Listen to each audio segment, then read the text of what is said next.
have to keep stirring it. And this is a crappy little shed, so we're not going for perfection here. I'm even trying to figure out how I'm going to seal up these holes. At one point I was just going to do like fabric stapled and make it kind of cute, but right now I'm going to paint, and I might cut some trim boards, but I just don't want to put too much effort into this. It's just more of a fun project.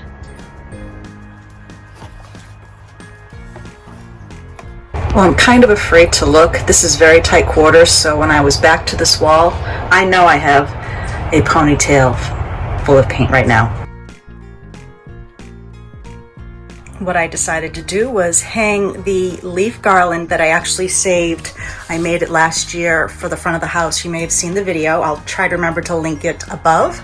And then I found an old bamboo stick that I had in my garden supplies that I use usually with tomatoes or for pole beans, and I put it up on the ceiling here with some cup hooks.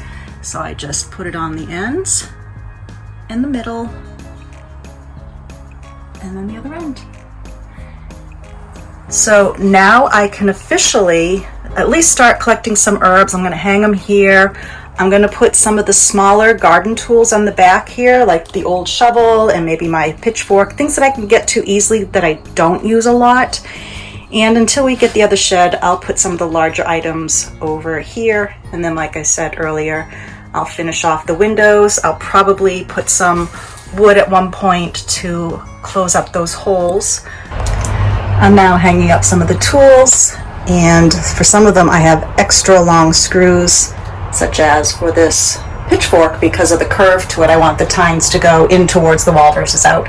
So I need the longer screws, and I'm finding I have tools that I have not used in 2 homes worth, so those will be donated. To maximize space, I'm doing the up and down treatment as much as possible.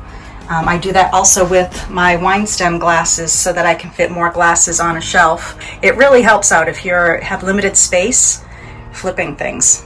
So that works. It's coming along. I've got my rake up, a few other things. 85 degrees inside this shed.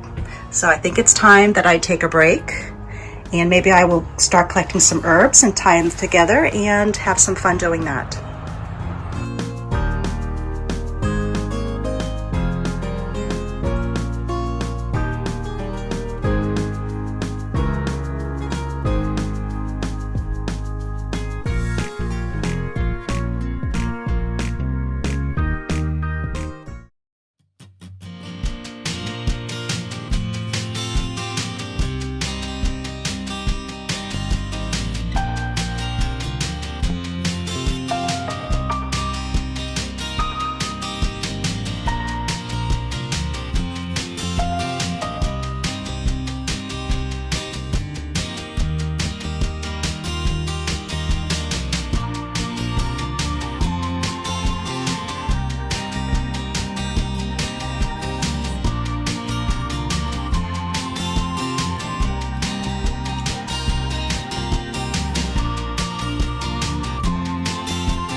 Alright, so let's check out how far I've gotten, and I think I'm going to stop for a while. I'm just going to show how far I've gotten here. So I have hung up some more herbs, and I'm going to make some areas here, as you can already see, for some of the baskets that I do use all the time for collecting flowers and plants and for weeding. So what I have up here is lavender, lemon verbena, I have rosemary, sage, oregano, And then we have some basil, cilantro, some thyme. I have some mint here, and then I also just brought in some of the chive tops just for fun. This little shed already smells amazing. I can guarantee you that I had a blast doing this. It got my shed cleaned up, and it was very relaxing, to say the least. I'm going to be doing more in here, but like I said, for now, I think my work here is done.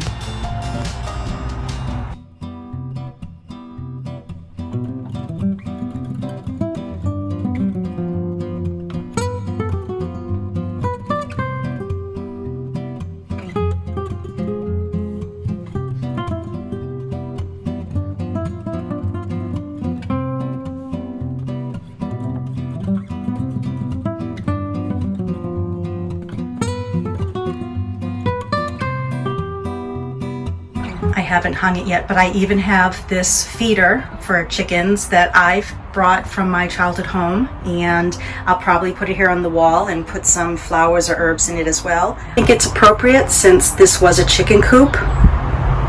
We'll use the feeder, and outside here I also have another one.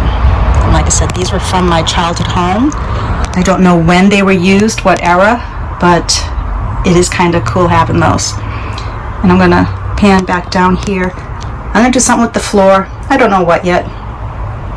Could just leave it alone, but yeah, that would be too simple. I can't leave things alone. It's a curse.